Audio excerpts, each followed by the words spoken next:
जगन्नाथ महाराज साधु थे,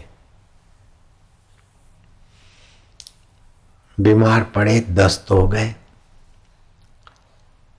सेवक नीचे रहते थे, महाराज का खटिया ऊपर था। रात को 1 बार 2 बार 5 बार शौच जाना पड़े तो 2-4 दिन कोई सेवक रहे, 2-4 दिन कोई सेवक रहे। अब सेवक बदलते रहे तो कोई पटेल खाते का रहा होगा सेवक, अथवा किसी खाते का रहा होगा। तो महाराज की सेवा में रहने का तो उसका सौभाग्य था, लेकिन सेवा से लापरवाही। तो महाराज बेचारे कहराते रहे तो भगवान का आसन हिला। उस सेवक का रूप, युवक का रूप लेकर भगवान आए और उनको शौच करा दी। तो वो लापरवाह जब भी सेवा से लापरवाह होता तो भगवान उसकी ड्यूटी कर लेते थे। एक फलानी जाति का था, ये मैं उसमें नहीं है और न मैं कहता हूं, लेकिन लापरवाही का कारण उसने तो लापरवाही की, लेकिन सृष्टि करता देखो, अरे आ जा फलाने आ जा, आया नहीं, तनिक शांत हो गए तो विराट में एकता हो गई। सृष्टिकर्ता तो सर्वसमर्थ है, उसका रूप लेकर या कैसे भी कथा कहती हूँ उसको करा देते थे। तो स्पर्श पाते पाते उनको हुआ कि ये सेवक कैसा है, कि भाई तू रात रात को आ जाता है। और मैं पहले तो मैं चिल्लाता 1-2 बार तभी कोई आता था, तू ऐसा सेवक मिला है कि बस मेरे को होना है और तेरा हाजिर होना है। तो कैसा सेवक है, क्या अंतर्यामी है क्या तू? तो बोला अब मेरे को जाने दो, काम है। क्या काम है? कि और भी बहुत है काम बहुतों के। वो जगन्नाथ महाराज ये किताब पढ़ा, वो किताब पढ़ा, वो किताब पढ़ा, ऐसे महाराज नहीं थे। वो अपने गुरु की सेवा से, गुरु की कृपा से महाराज बने थे। गुरु के अवज्ञा वाला गद्दार चेला नहीं था। गुरु की आज्ञा और गुरु के संकेत को ब्रह्म वचन मान के, गुरु को माने मानवी, देखे देह व्यवहार, कहे प्रीतम संशय नहीं, पड़े नरक मोधार। सूरदास प्रीतम दास, प्रीतम भीख मंगू, प्रीतम लड़का सूरदास इतना महान बना के हम अभी उनकी समाधि पे जाके आए। साहित्य पढ़कर स्थिति को देखने के लिए गए। अभी 1-8 साल पहले हम आनंद नडियाद के तरफ थे, संदेशर की समाधि हम उनकी देख के आए। तो जो गुरु के प्रति वफादार होता है तो प्रकृति और परमात्मा की तरफ से उसे कोई कमी नहीं रहती। हाँ, गुरु से बेवफाई की तो मुसीबतों की कमी नहीं, और गुरु से वफादार रहा तो सफलताओं की कमी नहीं।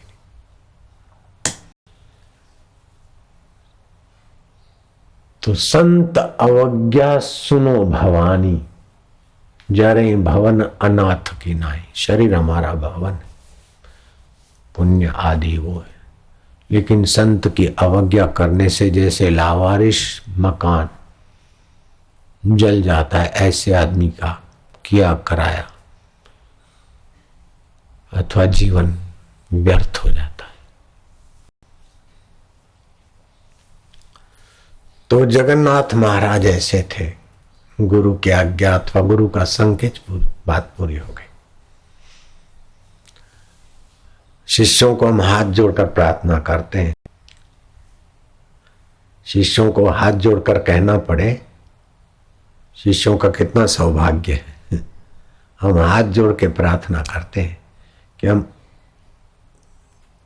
डीसा में रहते थे अथवा कभी आबू की गुफा में रहने गए तो हमारे बाल बढ़ जाते थे तो छटाई करने की मजबूरी रहती, या तो मुंडन कराओ या तो छटाओ, नहीं तो बढ़ जाते थे। गुरु जी को चिट्ठी लिखते और चिट्ठी घूमती घामती आश्रमों से फलाने प्रोग्रामों से गुरु जी के यहाँ चिट्ठियाँ इकट्ठी हो जाती, कभी वो चिट्ठी का नंबर लगे और पढ़े, और गुरु जी का जब मौज हो तो उत्तर लिखा है कि भले छटाई करा दो, भले मुंडन करा दो, फिर हम बाल काटते थे। हम समझते थे कि हम गुरु के को समर्पित हो गए, गुरु के द्वार का खाते हैं।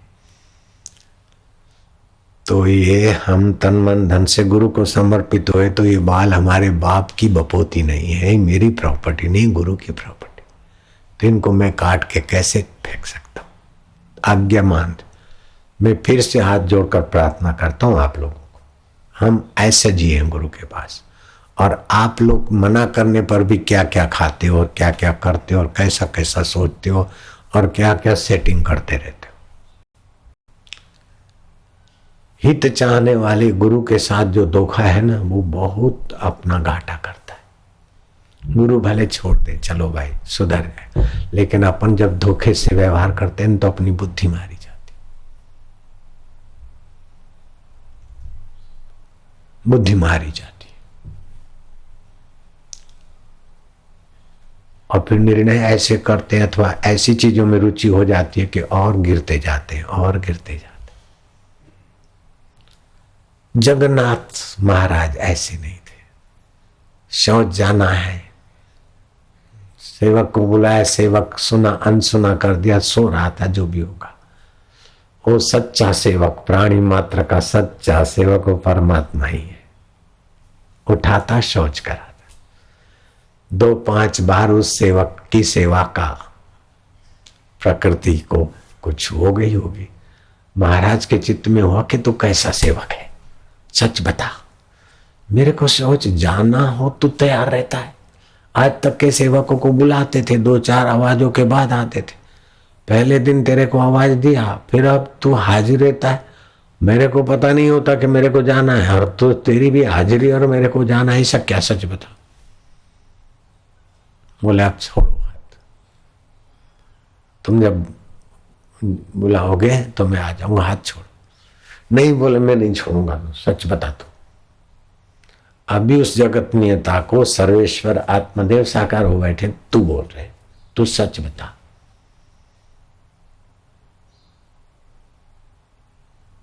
तो जिसका हाथ पकड़ा है वो जगन्नाथ अपनी प्रभु प्रभु प्रभु। महाराज की कमाई थी, दर्शन पचाने की ताकत थी। मैंने ये क्या अपराध किया है? आपसे मैं सेवा ले रहा था, आप सेवक के रूप में मुझे शौच ले जाए, मेरे हाथ धुलाए, मुझ पर बोझ चढ़ा दिया आपने। बोले जगन्नाथ, जो मेरा चिंतन मेरी सेवा करता है उसके मैं काम ना आऊं तो मैं कैसा सहूं?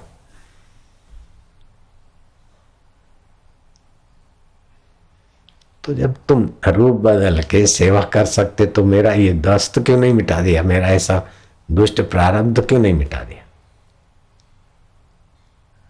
बोले तुमने प्रारब्ध मिटाने के लिए नहीं कहा था, तुमने तो शौच जाने के लिए बुलाया था, कोई मदद कर दे। तो मैं उस रूप में आया। और कोई तर तीव्र प्रारब्ध तो हम भी नहीं मिटाते। मंद प्रारब्ध, तीव्र प्रारब्ध तो मिट जाती है, चलो प्रार्थना। तर तीव्र प्रारब्ध तो सहनी पड़ती है। अब मैं तुम्हारा तर तीव्र प्रारब्ध मिटाऊं तो दबा सकता हूं, फिर दूसरे जन्म में तुम्हें जाना पड़े, तकलीफ सहनी पड़े, ये भी तो उचित नहीं ना। मैं अपना कर्म का सिद्धांत स्वयं कैसे काटूंगा? तो ये जो सृष्टि चल रही है ना, लोग बोलते बड़ा अन्याय है, बड़ा जुल्म है, बड़ा ऐसा है, इसको ऐसा हो गया, उसको ऐसा हो गया, हमको कुछ नहीं मिला, अरे हमारे साथ अन्याय हो गया। नहीं होता है अन्याय। इसीलिए अपना सच्चे हृदय से भगवान को प्रार्थना करो कि प्रभु, जिस बुद्धि को ऋषि चाहते हैं, पितर चाहते हैं, बृहस्पति आदि देव गुरु चाहते, आत्मवेता चाहते, हमें ऐसी बुद्धि का दान करो। दाता, ताकि हम आपके तरफ सच्चाई से चल सके, ईमानदारी से चल सके। नहीं तो हमारी बुद्धि हमको कई जन्मों तक भटका के आई, अभी भी भटक रहे हैं। अपनी चतुराई से, अपने निर्णयों से हम भटकान से पार जा सकते होते तो करो जन्म काय को लेते, ऊंधे क्यों गर्भ में लटकते, और पिता की गंदी इंद्री से क्यों पसार होते। कौन चाहेगा कि मैं किसी प्राणी, बंदर, गधे, घोड़े की इंद्री से पसार हूं, लेकिन होना पड़ेगा। अगर ये मनुष्य जन्म की बाजी हाथ से गई तो किसी की भी इंद्री से पसार होने को मजबूर होना पड़ेगा। और फिर उस मादा में, गर्भ में आप रह सके, ये कोई गारंटी नहीं। उसके पेशाब के द्वारा आप धरती पे जा गिरे, नाली में जा गिरे, कोई पता नहीं।